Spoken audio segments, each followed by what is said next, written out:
Welcome to ePadasala PG program for computer science. Today in this section we will be looking at programming the timers. So, in this section we will be looking at different timers and different modes of this particular timers, and we will be discussing about the timer control registers and its structures. At the end we will be discussing about how to generate a delay using these timers and this different modes. So, now we will be looking at the timers, where we will be having in 8051 two timers are there. So, two timers we have 16-bit timers. So, I can use this timers either as a timer or a counter.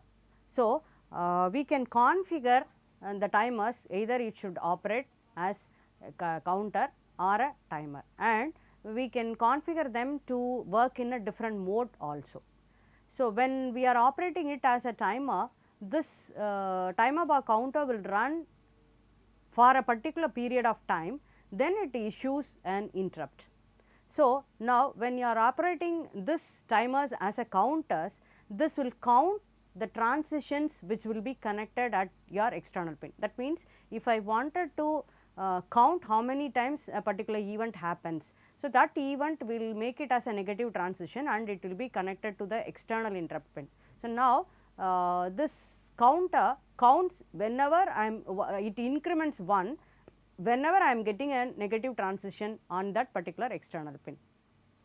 So, after a full preset number of counts, the counter issues an interrupt request, so that we will be in a position to get how much it gets counted in that particular counter. So, now when you are looking at the operation, we have, because we told you it is a 8-bit microcontroller. So, each register will hold only a 8-bit.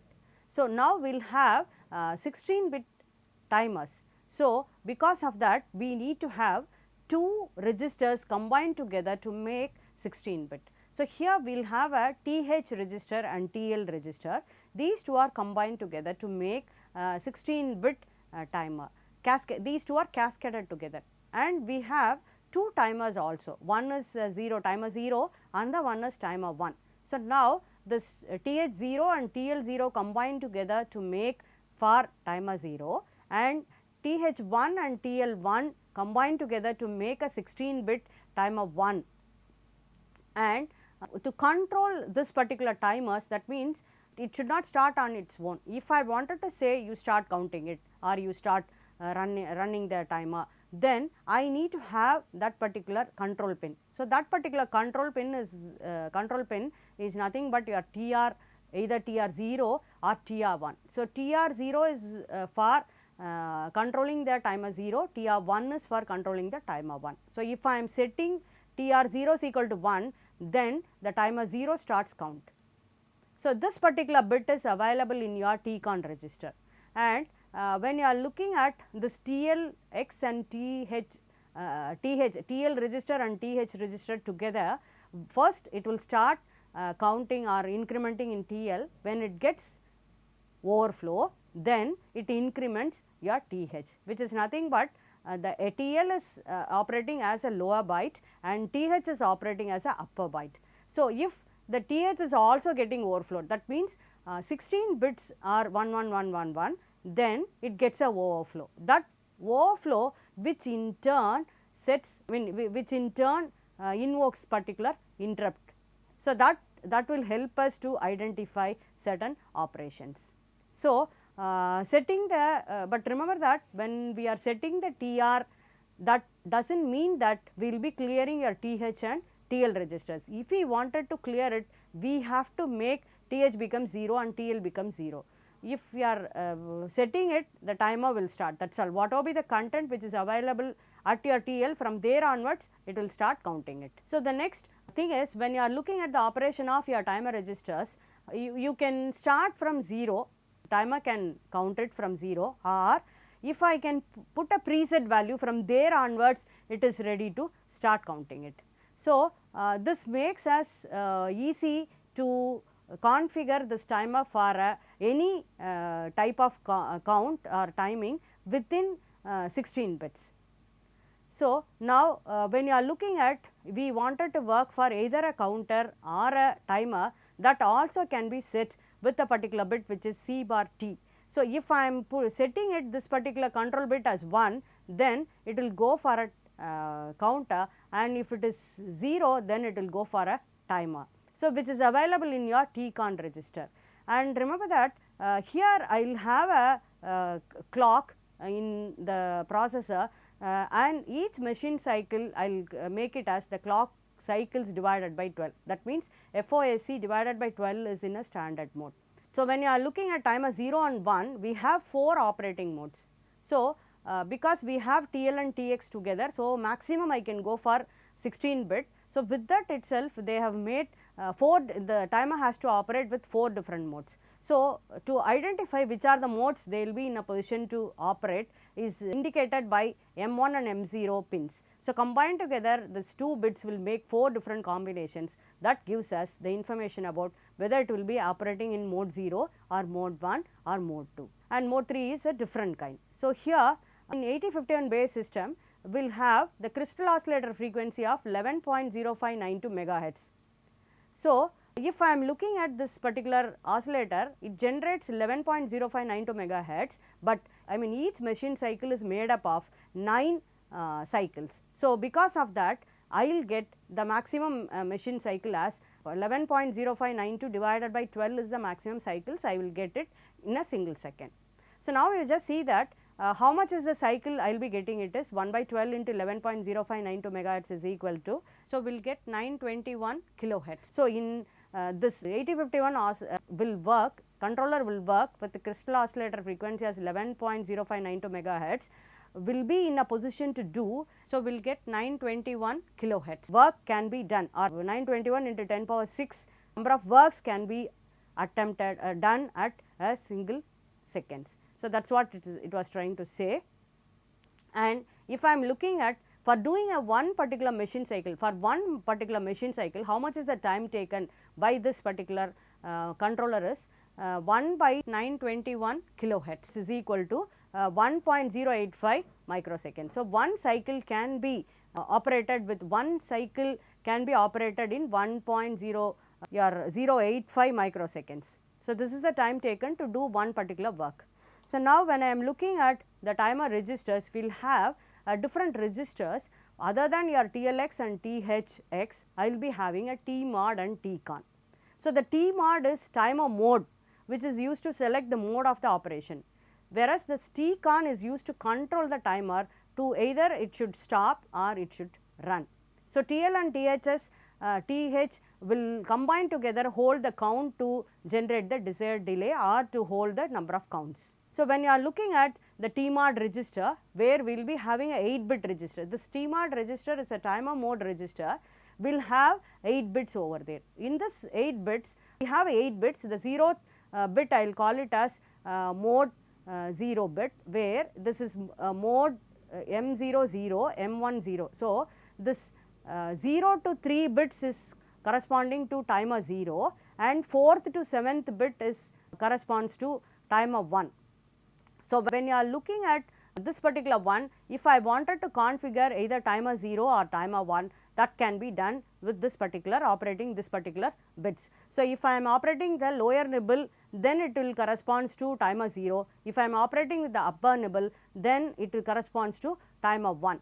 So, now when you are looking at this particular bits, I will be in a position to understand that these two bits M0, M1 combined together to make the mode of this particular timer. So, if I am looking at 00, then it is mode 0, it operates in one particular mode. If I am looking at 01, then it will be operating at mode 1, there 16-bit timer is operated, timer or controller is operated. If I am looking at 10, then mode 2, this is otherwise called a 8-bit auto reload timer, and 11 time mode 3, this is actually TL0 as a 8-bit timer bar counter, and it will be operated as 2 counters. So, now when I am looking at this, usually people will work with either mode 0, mode 1 and mode 2, and this mode 1 and mode 2 are very famous when you are operating with your microcontrollers, and these bits will be used for controlling your timer 0, and these top 4 bits are used for your timer 1. So, if I am making it, the C bar T becomes 0, then it acts as a timer. If it is 1, it acts as a counter.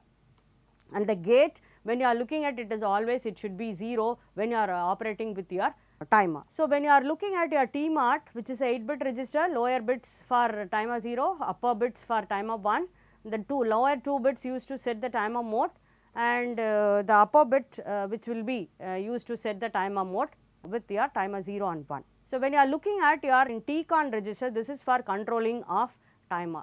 So, here we will be having something like not only timer as well as for interrupt also there is some controls are there. So, you just see that 0th pin is IT0. So, I will call it as interrupt 0. This is timer interrupt 0, and I mean this is IE is interrupt enable, and IT0 is for timer 0 interrupt, IT1 is for timer interrupt 1, and IE1 is for interrupt 1, and we will be looking at your TR1. Anyway, now we will be not looking at the interrupts, we will be looking at only the control to start and stop your timers. So, TR1 and TR0 are very important. If I wanted to start the timer 0, then I have to set this TR0 as 1. If I wanted to stop it, I should make TR0 is equal to 0. And if the timer counters or registers TL and TH combined together, if it overflows, then this will be set as 1. The TF0 will be set by the system as 1. So, by looking at this particular flag, I know that the overflow occurs. That means it has counted full count and now the overflow occurs. This is these 2 bits for timer 1, this is to start and stop, this is for indicating timer overflow. So, these are the 4 pins which will be very useful when you are looking at your timer controls. So, now you just see that the timer mode 0 I told you, here it is actually it will count mode 0 will count for 13 bits. So, TH and TLX, I mean maybe this is either 0 or 1, it says that timer 0 or 1, but mode 0, 0, 0 which gives you a mode 0, where TH and TL together 8 plus 5 is 13. So, 13 bit of counter is there. So, now you just see that this is a clock, it is divided by 6, then it will go for a divide by 6 and you will be getting the clock as divide by 12 and it comes over here. But remember, if it is equal to 0, then this comes, the negative transition comes into your multiplexer and goes for counting. If it is equal to 1, then that 0 bar 1 which takes care about this mux which has to be sent inside. So, now if it is equal to 0, the timer comes inside, it operates like a timer, so that it goes this way. If it is equal to 1, it operates like a counter, so that the input is taken from here only. So, if this is equal to 1, it goes through whatever be the negative transition occur at this particular point, that means your input, external input is taken and this gets incremented. If it is not so, each time the clock is getting incremented, divide by 12 and you will be getting your increments. So, that way it goes, and remember that here this should operate only when TR is equal to 1. So, if the timer control is 1, then only whatever be the thing we will be giving it has to go through this particular one. So, that is what the whole setup tells you, that how this mode 0 is operated. This is mode 1, where you will be having your THX and TLX are 8 bits, that means 16 bits together. So, the same way it operates like either a clock or a counter through this either 0 or 1. The mux will send that particular data, based on that it gets incremented, the 16 bit gets overflow, then the TFX is getting set. If it is there is a overflow, the TFX of your timer TCON register is set. So, by looking at that particular bit, we will be knowing that there is a overflow, and this in turn generates a interrupt request. So, that is the way we will be in a position to do your operate your mode 1. So, when you are looking at your mode 2, there you will be having only a 8-bit counter, but here we need not again and again overload. When you are looking at this 8 bits, when it gets a overflow, whatever be the number of preset value we have set with your THX is again loaded back to your auto reloaded to this TL. So, auto reload of 8-bit counter has 8-bit timer is done through this mode 2. So, 8 bits, and if there is a overflow, this whatever be the value is there is loaded over there. If it is a timer, from there I am getting a clock, each time I am getting a clock it gets incremented. If there is a overflow, it indicates, by the same time it gets preset value is again reloaded back to your TLX. So, this is mode 2. Mode 3 is another one where they will have a 2 8-bit counters. It is not that much used widely. When you are looking at this timer, we need to know how to generate a delay as well as how to, I mean previously we made it, we called some of the sections we have used just call a subroutine to make a delay. So, that way we have done it, but we need to know how to make that particular delay. So, and the delay also has to be specified for how much time, maybe it is 10 microseconds or 5 microseconds, I mean 100 microseconds. So, that may be the delay we wanted to know, generate, in the sense how to generate with the help of this kind of timers. That is the major task we will be covering up in this particular section. So, now you just see that if I wanted to start generate a delay, first the TMOD has to be set, whether which mode we wanted to operate and what is the timer I wanted to operate. Then the register TL and TH will be loaded to maybe to make what will be the count we wanted to make it. All the time it need not be 16-bit, it may be 8-bit or it may be 13-bit, whatever be the preset value you can use it, so that it from there onwards it has to count till it gets an overflow. And after loading all these presets, then I have to start the timer so that continuously it counts. So, once this comes to a FF, that means the overflow has occurred with that particular register, timer register, then the TF flag, which in turn generates a 1. By checking up this TF, then we have to go for the other operations. And if it is, if I wanted to generate a delay of particular time, then I have to set that particular delay, that particular time over there. I have to start the timer, I have to watch for TF. Once this is equal to 1, then I have to stop the timer. This is the way we will be in a position to generate a delay. So, after that we have to clear the TF flag. If we are not clearing it, then it will go for the, it never go for the next round. So, if I wanted to generate this delay continuously, then I have to go back to again loading the registers and we have to count it again and again. So, we have to put it in a loop from 2 to 7, so that I can generate the delay continuously. So, this is actually I mean how to find out what should be the values has to be loaded with your TH and TL. That is also a major task when you are requiring a particular time amount of delay. So, the first thing is if I wanted to find, I mean make a particular delay, then first I have to find out that one machine cycle how much time it takes. It takes 1.085 microseconds, which we have already found. So, with this you should be in a position to understand what has to be the number I have to load with my register, so that it can do that particular delay for a particular time only. So, for that first divide the desired time, maybe if it is 10 seconds, 10 microseconds, divide 10 microseconds by 1.085 microseconds, I mean how much clock cycles I have to wait, that I will found.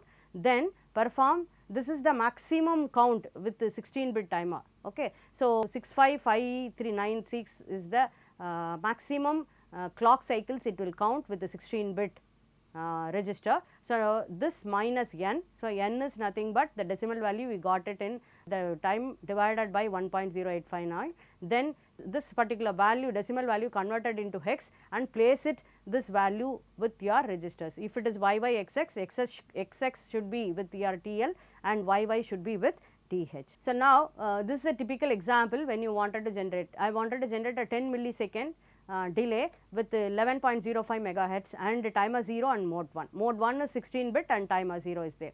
So, what I am trying to do is first I will make 10 millisecond divided by 1.085 microsecond is 9216 count. This many clock cycles I need to wait. Now, value to be loaded into THTL0 is this 655536 minus 9216, which is equal to 56320. If I am loading it this value to my register, from this onwards it will count up to 65536. That means it will wait for this much time, so that I can achieve 10 milliseconds. This is the idea behind setting up this particular value. So, now this is getting converted into hexadecimal of DC00. So, now your TH0 is DC and TL is set with 00. So, now you just see that this is the code segment with which I will be generating a delay of 10 milliseconds. So, first I have to set the T mod is equal to 0 1, which makes that timer 0 is there because the lower nibble is loaded with 1. So, timer 0 is set and mode 1 is set. Because of mode 1, it is 16-bit mode is there. Now, move TL is equal to 0 0, move TH is equal to 0 DCH. So, now TL and TH is loaded with the preset values for 10 milliseconds and set B TR0. Now, I am making it the TR0, that means the timer control for timer 0 is started. Now, it starts counting. So, now I have to wait till I should get an overflow. So, for that I have made it again is a tag JNB TF0 again. So, I am looking at TF0 is getting a 1 or not.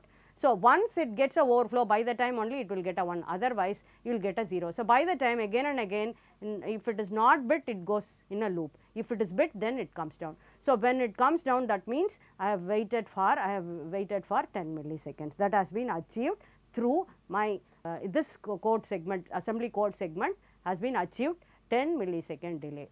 Now, after that, once 10 millisecond delay is over, I have to come out, then I have to make TR0 become 0, because it is, if it is in one condition, then the clock will get always counting it, timer is getting running. So, we need to stop that by making TR0 equal to 0, that stop the timer. And the TF0 is also equal to 1, which makes the flag is also cleared. These two things we have to do it by in the code. The system will not do it on its own.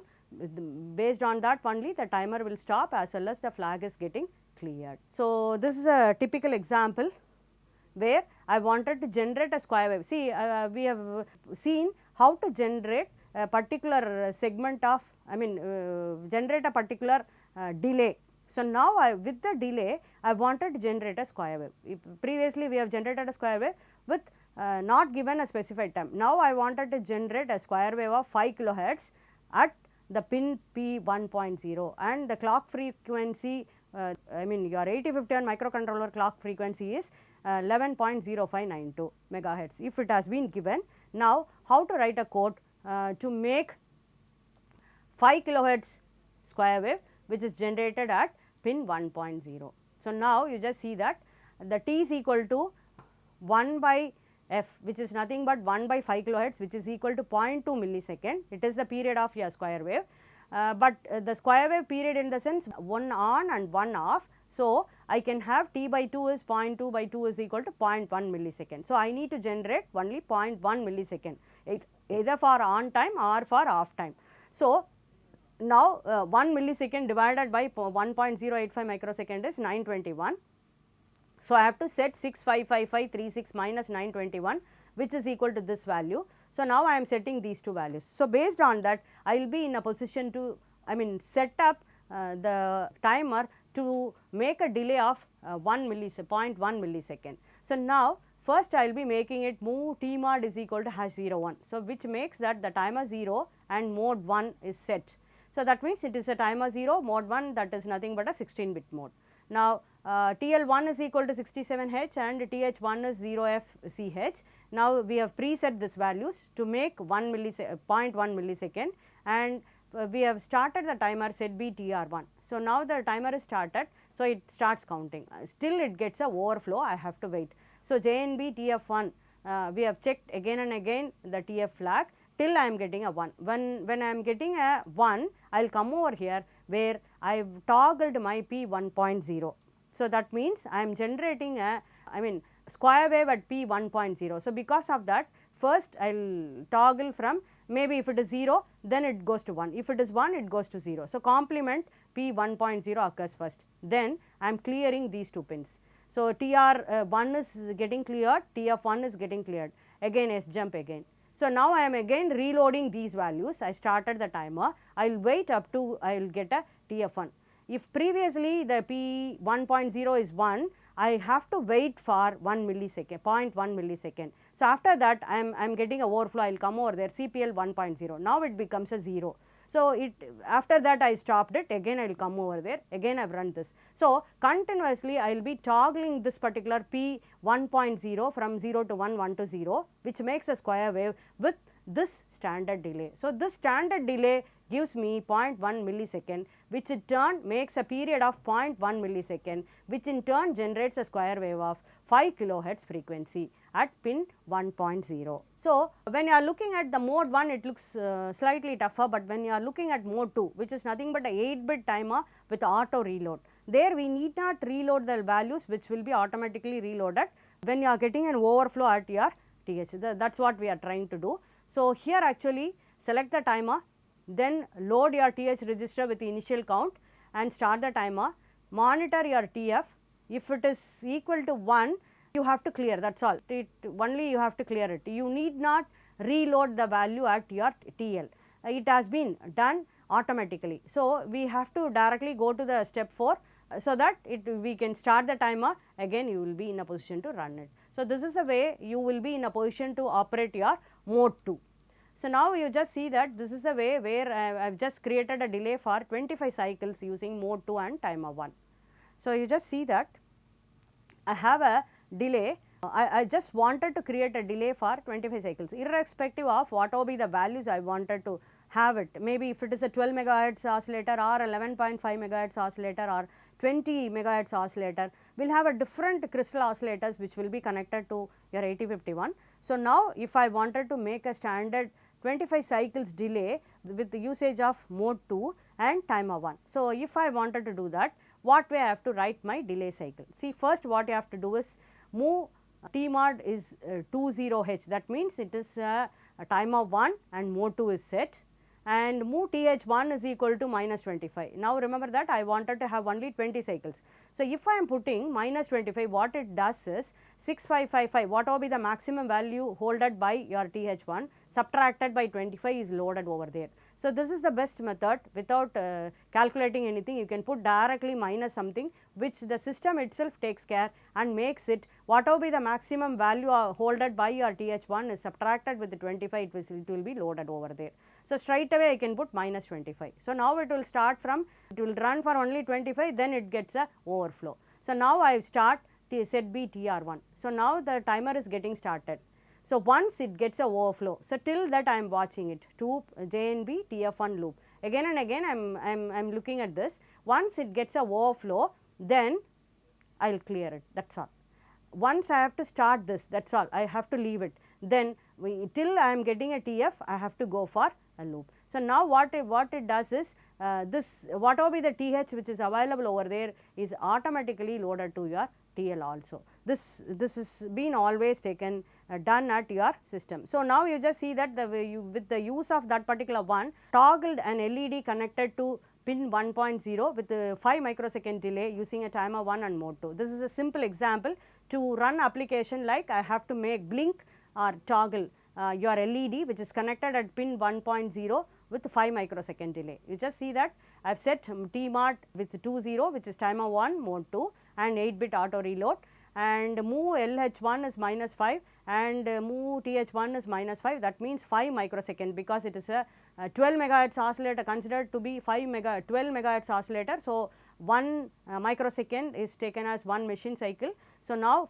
minus 5 makes 5 microsecond delay. So, now move TL1 is minus 5 and TH1 is minus 5. So, this is the initial thing, then I have started it. So, start set B TR1 will start the timer 1.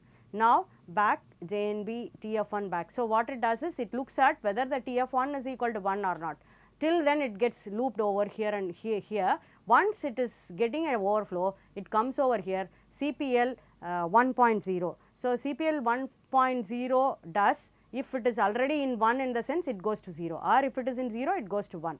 So, now it clears TF1, again it goes back to this particular back. So, now what happens, again the TF is cleared, it comes over here because once we have started it, it will run till we will be putting a clear. So, now it comes to back, again it will be waiting for 5 microseconds delay, then it will change the value of your LED maybe 0, then once this is over, this clears, again it comes over here for wait for 5 microseconds, it goes to 1, it goes. So, the same way it gets rounded up again and again. So, which in turn makes the LED to be on for 5 microseconds, off for 5 microseconds in a loop, which shows that the LED is toggling continuously.